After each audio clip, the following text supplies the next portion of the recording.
जय लक्ष्मी नारायण दोस्तों। भक्ति आज का प्रसंग है। भक्ति, हमें भक्ति क्यों करनी चाहिए? हमें तो सब कुछ मिल रहा है, भक्ति करने से क्या फ़ायदे हैं? भक्ति ही एक ऐसी चीज़ है दोस्तों कि हम भक्ति से भगवान को बुला सकते हैं। ऐसे हम भगवान नहीं आने वाले, लेकिन भक्ति के बस में, भगत के बस में है भगवान। हम यदि भक्ति करते हैं तो भगवान को भी आना पड़ता है। सुदामा जैसे ब्राह्मण को, गरीब थे, खाने को भी कुछ नहीं था, लेकिन उन्होंने कभी भक्ति नहीं छोड़ा। भगवान कृष्ण का ध्यान करते थे, भगवान के भजन में लगे रहते थे। बहुत सारी मुसीबतें आई, कष्ट आया, लेकिन फिर भी उन्होंने कभी भक्ति नहीं छोड़ा और अंत में भगवान को खुद आना पड़ा। भगवान के पास मिलने के लिए गए सुदामा, श्री कृष्ण भगवान के पास। तो द्वारपालों ने उन्हें रोका। तो द्वारपालों से वो कहते हैं कि जाओ, जाके कह दो श्री कृष्ण से कि उनका मित्र, उनका सखा उनसे मिलने आया है। तो वो गए, द्वारपाल संदेशा दिए। गरीब थे, द्वारपाल सोचे अरे ये गरीब है, श्री कृष्ण कहाँ भगवान हैं, इनके मित्र कैसे हो सकते हैं। फिर भी उन्होंने, सुदामा ने कहा जाओ, जाकर के कह दो कि तुम्हारे मित्र आए हैं मिलने के लिए। सूचना गई श्री कृष्ण भगवान के पास। श्री कृष्ण भगवान सुने कि मेरा मित्र आया है, दौड़ते दौड़ते, भागते भागते हुए चले आए अपने मित्र से मिलने के लिए। ये है भक्ति। और दौड़ते हुए आए और श्री सुदामा को अपने गले से लगा लिया। तो भगवान सारे संसार जो है, गरीब को, जिसके पास धन नहीं है, जिसका कोई नहीं, अनाथ है, उसको सारा संसार नहीं पूछेगा। कोई नहीं पूछता गरीब को इस दुनिया में। गरीब को कोई इज्जत नहीं करता, गरीब को कोई नहीं बुलाता, गरीब को कोई सहारा नहीं देता, गरीब को अपने पास कोई बैठाता नहीं, गरीब को कोई दोस्त नहीं बनाता। गरीब को सिर्फ एक ही आदमी, एक ही पूछता है, वो है ईश्वर, परमात्मा। यदि हम सच्चे मन से इस प्रार्थना करते हैं, सच्चे मन से भक्ति करते हैं, तो उस परमात्मा को आना पड़ेगा। ये 100% सच है। आप मानिए या ना मानिए, मुझे सब्सक्राइब करिए, मेरा भजन सुनिए, मेरा गीत सुनिए या ना सुनिए, पर मैं जो सत्य है वही मैं बता रहा हूँ। मुझे कोई स्वार्थ या मुझे कोई लालच नहीं है कि आप लोग मुझसे जुड़ें या ना जुड़ें। लेकिन जो सच है, यदि आपके अंदर निश्चल भक्ति है, आपके अंदर सच्चा प्रेम है, तो भगवान को दौड़ के आना पड़ेगा। आप किसी भी दुनिया में रहें, पूरे विश्व में आप कहीं भी रहें, भगवान आपके पीछे पीछे रहेंगे, भगवान आपको सहारा देंगे। हाँ, मुसीबत आएगी, क्योंकि पिछला कर्म हमारा जो जमा है उसके हिसाब से तो मुसीबत, दुख, तरह तरह के जो है मुसीबतें आएंगी। जीवन है, जीवन में तो आना है, मनुष्य शरीर मिला है, मुसीबतें भी आएंगी। लेकिन हमारे पास क्या होना चाहिए? दृढ़ भक्ति होना चाहिए। भक्ति से सारी मुसीबत अपने आप चले जाएगा। कोई दिक्कत नहीं है, कोई परेशानी नहीं है। हंसते हंसते आप उस मुसीबत से झेल लेंगे, मुसीबत को झेल लेंगे।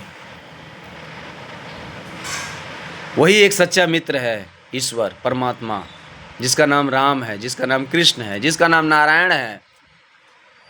वही एक सच्चा दोस्त है। वो माँ है, वो पिता है, सब कुछ वही है। जिसने ऐसा मान लिया, जिसने ऐसा समझ लिया, उसका समझो जीवन का कल्याण हो गया, जीवन उद्धार हो गया। इसी जन्म में उसको मुक्ति मिलेगी। 100% सच है। जिसने अपना ये सब कुछ मान लिया है, ईश्वर को, परमात्मा को, राम को, नारायण को, उसको मुक्ति तय है। लेकिन आजकल का मनुष्य क्या है? भगवान के प्रति ध्यान नहीं है, भगवान में आस्था नहीं। अरे ये भगवान कुछ नहीं होता, वो तो एक मूर्ति है, कागज का पुतला है बैठा, वो तो मंदिर में ऐसा बैठा हुआ है, पुतला है। और जिसने सच्चा प्रेम किया है, उसने पुतला नहीं, अरे वो तो मेरे इष्ट हैं। भगवान को कोई भी रिश्ता से मान सकते हो, मित्र, माँ, पापा, सखा, जिसमें आपको मेन विश्वास हो। आपको जिसमें जो है आस्था हो, उस रिश्ते से आप भगवान को अपना मान सकते हैं। देखिए, मान के देखिए, भगवान आपके पीछे पीछे नहीं दौड़ते हैं, तब आप मुझे कहिएगा। और यदि आपको विश्वास है तो देखिएगा, आप कहीं भी रहिए, भगवान आपको सहायता करने आएंगे, भगवान आपको मदद करेंगे, ईश्वर आपको मदद करेगा। सबको किया है। भक्ति की लाइन में बाधाएं जरूर है, बहुत सारी बाधाएं हैं भक्ति में। भक्त को बाधाएं आती है, मुसीबतें आती है, लेकिन हमारा मेन दृश्य ये होना चाहिए, दृढ़ संकल्प ये होना चाहिए कि सभी बाधाएं को दूर करके, बाधाएं को सहते हुए हमें भक्ति नहीं छोड़नी चाहिए। क्योंकि भक्ति छोड़े तो हमारा सब कुछ समझिए चला गया, सब कुछ खत्म हो गया। हमें भक्ति करते हुए रहना चाहिए। और जब हमारे पास भक्ति है तो समझिए आपके पास सब कुछ है। भक्ति एक ही ऐसा चीज़ है जिसे हम कभी खरीद नहीं सकते हैं। ये भक्ति जो है जल्दी एक आती नहीं है। भक्ति का जो नशा है ये सबको जल्दी चढ़ेगा नहीं। अरे सब कोई सोचेंगे अरे ये सब कुछ नहीं होता, उनको तो पैसे में चूर है। और जब ये भक्ति का नशा चढ़ता है दोस्तों तो ये उतरता भी नहीं है। राम जी उसी को देते हैं भक्ति जिस पे राम की कृपा हो, प्रभु की कृपा हो। भगवान उसी को कथा सुनने का अवसर देते हैं जिस पे भगवान की कृपा हो। नहीं तो इतने सारे जीव हैं, सब भटक रहे हैं, मस्ती में हैं, किसको पता है क्या होती है भक्ति। मस्त हैं सब अपने अपने में। कब पता चलता है उनको? जब यमराज जो है प्राण खींचते हैं तब पता चलता है। जब नज़दीक आता है, क्योंकि प्राण का कोई भरोसा नहीं है कब निकल जाए।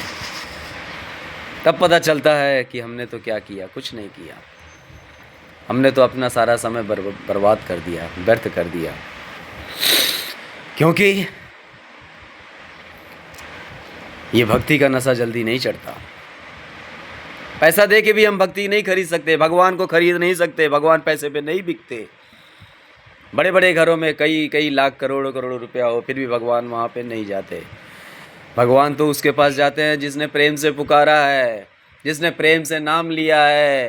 हे गोविंद जिसने कहा है प्रेम से, वो नारायण जो है दौड़ के आएगा। यदि हमारे अंदर प्रेम है तो नारायण कहीं भी रहे, नारायण आएगा, आएगा। 100% सत्य है दोस्तों, जरूर आएगा। जय लक्ष्मी नारायण।